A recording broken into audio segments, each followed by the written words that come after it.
This is for Commissioner Bowen, and the first thing I want to tell you is that we were classmates at Drew University. All right. There you go. And I'm not going to exchange gossip about people right now. I'm a parent in Bath, and I have a student in that school system as well as a daughter up at Maine School of Science and Mathematics in Limestone. And I am concerned about a few things in your latest education agenda.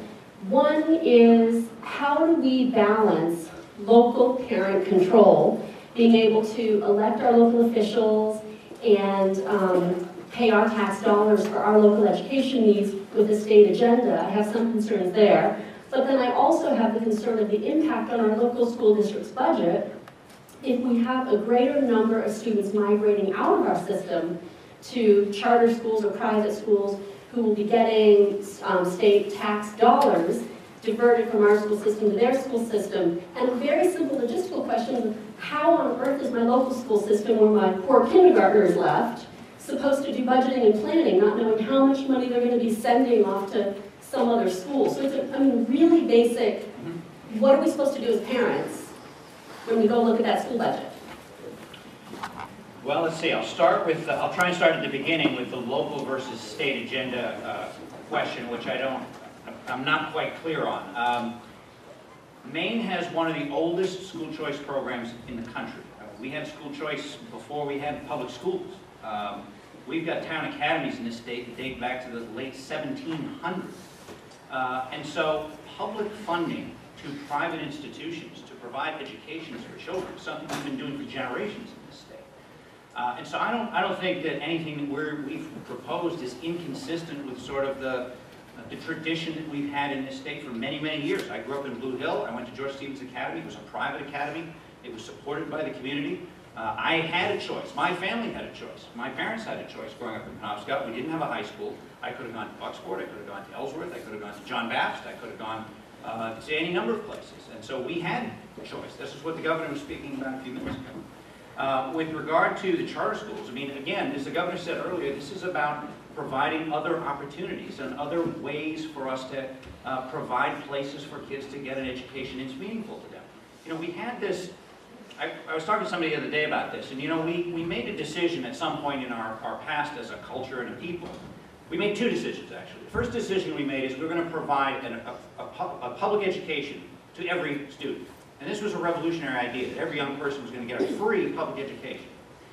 At the same time, or not long thereafter, we also made a second decision, which is that for the most part, we were only going to provide that public education one way, which was we were going to take the existing structure of municipalities, and we were going to layer a public school system on top of that structure.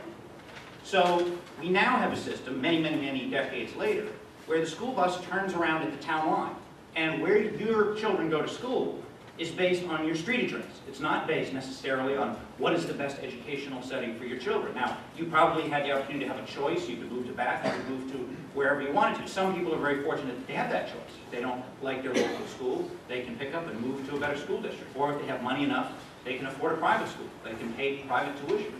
And what we're trying to do with the legislation that we've put in place here, and the details about it and how it'll work are going to come out when the bill comes out in probably another week or so, is to expand those opportunities. We need to, this idea that somehow where you live, the street that you live on, should determine the limits of the educational opportunities that you have access to, I just don't think makes any sense anymore in the 21st century. We've got digital learning opportunities, all these opportunities to learn across borders, learn from people around the world, and yet the school bus, when I was a kid, went by my house.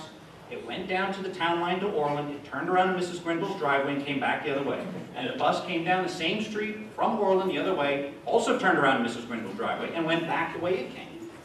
That just doesn't make any sense anymore when we are doing everything we can to meet the needs of every single child. We put an enormous burden on our public schools to say to them, every kid that lives within the borders of your school district, you've got to meet every single educational need of that kid.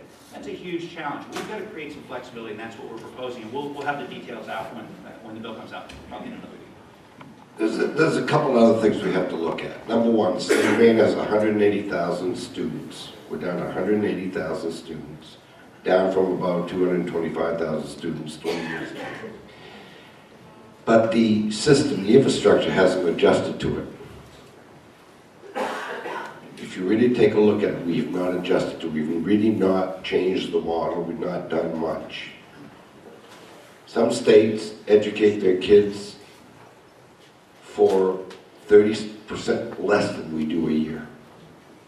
We say, well, we don't pay our teachers enough. Well, there's a good reason why we don't pay our teachers enough. We have too many teachers and not enough students. And the union in the state of Maine has been determined to keep more people working rather than adjusting to a model that is such that we spend more money on training our educators and keep future development. Like a lot of trades, you got to get refresher courses all the time. We don't do that in education. So we don't unnecessarily have the best practices. Give you an example. The Magnet School up in Limestone has roughly 150 seats. This year they have 117 students. Well, maybe it's a little less, maybe it's 107. But the point is, they have the capability of educating more. There are many students that would like to go there. But in order to go there, the superintendent has to allow them. And if the superintendent says no, the student or the parent has no choice. Because they have to have a superintendent allowing them to get out of the system they're in now. Isn't that correct? Well, more of the issue we have with regard to the magnet school is that magnet school recruiters can't get into high schools. Well, Right, but what he's saying isn't true. I'm Right. sorry, Governor, what you're, I have a daughter there, and what you're saying isn't exactly accurate. It's that you have to have the superintendent's permission in order to release funds to the magnet school, that's correct. but not permission to attend the magnet school. So there's a distinction. Oh, okay, let me tell you the distinction. It's money. I understand, but there is a distinction. But the money is, if there's no money involved and zero impact on the school system that the superintendent runs, zero impact, how do you think there'd be 150 kids up there? Do you really want me to answer that?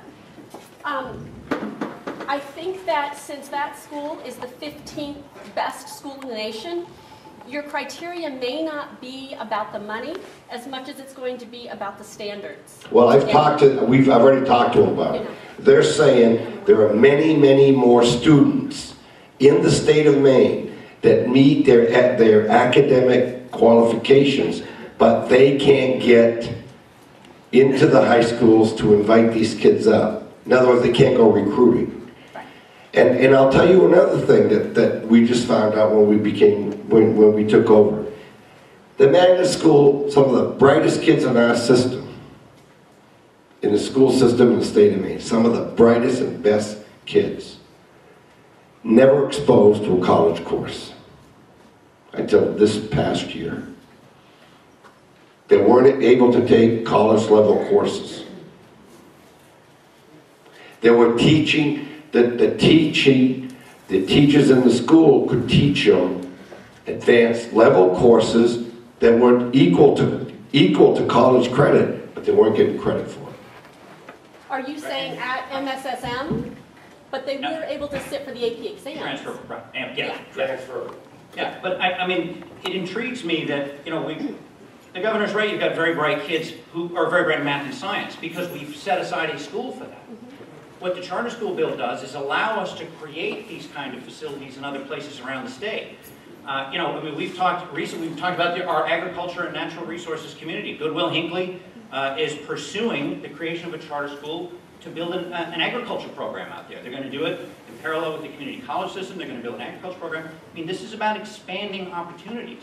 Now, maybe we can quibble that we could fund it differently. Maybe we should fund a new agriculture school off the top like we fund the magnet school in Limestone. Or maybe that means less money for the schools. It's the same, there's X number of dollars in the pie here. But the goal behind creating a magnet school in Limestone, the goal behind the charter school legislation was passed bipartisanly by wide margins in both houses of the legislature last year, is to create more opportunities for kids. That's what we want to do.